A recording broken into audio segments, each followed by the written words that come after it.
क्या आपने भी बीएड किया है रेगुलर मोड से डीएलएड किया है?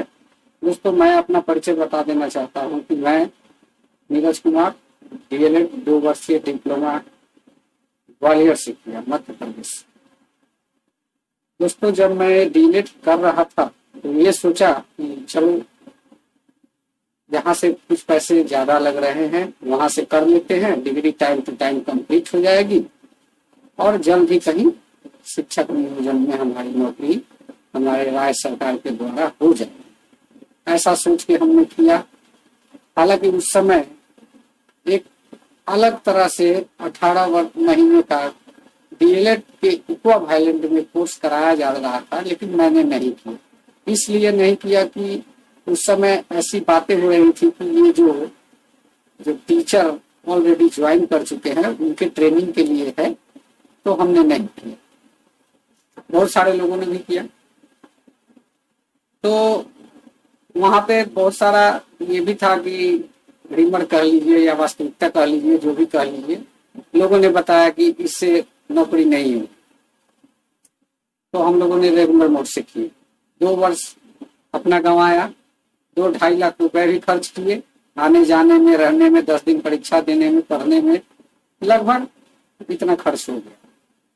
तो कहने का मतलब ये है कि इतना करने के बाद भी हम लोग आज बेवकूफ और बुत बन के देखते रहेंगे कि हाँ किसी ने नौकरी ले लिया और हम वंचित रह गए। टीईटी क्वालिफाइड हम लोग किए, एक कंडीशन थी कि टीईटी क्वालिफाइड होना है, तो हम लोगों ने टीईटी को भी क्वालिफाई किया। उसके बाद भी पता चला कि नौकरी नहीं हो पाएगी। और सबसे रोचक बात यह है कि हमारी जो भी विधि व्यवस्था, सरकार जो भी कह लीजिए, यहाँ पे एक वोट बैंक की पॉलिटिक्स हो रही है, जिसके अंदर हम लोग जैसे लोग पिसे जा रहे हैं, दूसरा कुछ नहीं है।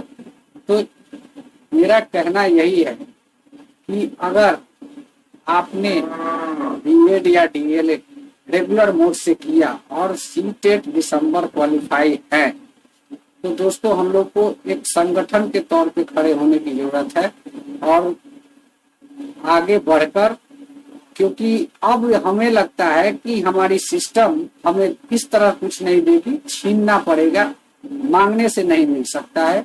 जो उसके कंडीशन थे उसको, उसकी एलिजिबिलिटी को हम लोगों ने पूरा किया, उसके बाद भी हमारी नौकरी नहीं हो पाती है।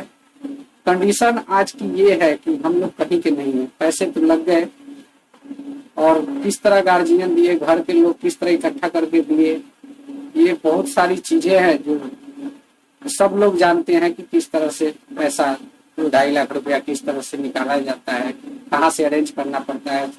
हमारे हिसाब से तो हमारे यहाँ वैसे गार्जियनों की कमी है जिनके पास 2 लाख रुपए मौजूद, कर्ज करके किसी तरह से करके बीएड डीएलएड जो भी किया, उसके बाद भी कोई रिजल्ट नहीं निकला। आज हालात ये हो गई है कि खुद के नजर में गिर जाना और दूसरी ये कि गार्जियन के नजर में भी गिर जाना कि बच्चे को हमने यहाँ से कहा, कहाँ से जुगाड़ करके पैसे दिए और कुछ नहीं हो पाया। तो दोस्तों, अपने हक की लड़ाई के लिए अभी तो लड़ाई की बात ही नहीं करनी है, गलत बोल दिया मैंने। सरकार से अपनी मांग को रखिए, एक टाइम फिक्स कीजिए, क्योंकि 16 तारीख से फॉर्म डाला जाएगा। इसके भीतर ही कोई एक ऐसा टाइम आप लोग बनाइए कि हम लोग एक बार एकजुट होकर पटना चले, सचिवालय चले, शिक्षा मंत्री आवास ऑफिस जो भी जाना पड़े चले, और वहां जाके अपनी मांगों को रखेंगे कि प्लीज हम लोग को भी इस बहाली प्रक्रिया में शामिल किया जाए। इतना ही कर सकते हैं दोस्तों, इससे ज्यादा हम लोग नहीं कर सकते, लड़ नहीं सकते, क्योंकि टाइम भी कम है और उसके बाद ये सिस्टम से लड़ना एक बहुत बड़ी चैलेंज की बात है। तो हम लोग अपनी मांग को सरलता पूर्वक सरकार के सामने रखेंगे, शिक्षा मंत्री जी के सामने रखेंगे। जितने भी आप लोग के जानकारी में, आपके लिंक में जितने भी लड़के जो बीएड रेगुलर मोड से हैं, डीएड रेगुलर मोड से हैं, सबको ये मैसेज सेंड कीजिए, शेयर कीजिए और बताइए। और एक दिन हम लोग के पास ज्यादा समय नहीं है, आज 9 तारीख है, 2-4 दिन बचे हुए हैं, इसी में कुछ किया जा सकता है। एक बार कोशिश करने में कुछ नहीं जाता है, कोशिश करना होगा, क्योंकि मांगने से नहीं मिल रहा है, छीनना ही पड़ेगा। अब रही बात अगर इस बहाली प्रक्रिया में साथ देना है तो प्लीज आप लोग एकजुट होइए, हमारा भी सहयोग आपके साथ रहेगा, क्योंकि मैं जब से सुना हूँ तो भाई हमको तो बर्दाश्त नहीं हो रहा है। अगर आप लोग बर्दाश्त कर सकते हो तो इग्नोर कर देना है इस मैसेज को, और नहीं तो साथ आ सकते हैं तो नीचे डिस्क्रिप्शन बॉक्स में नंबर मिलेगा, एकजुट होइए और जल्द ही पटना चलने की तैयारी कीजिए। चला जाएगा, अपने पक्ष को रखा जाएगा।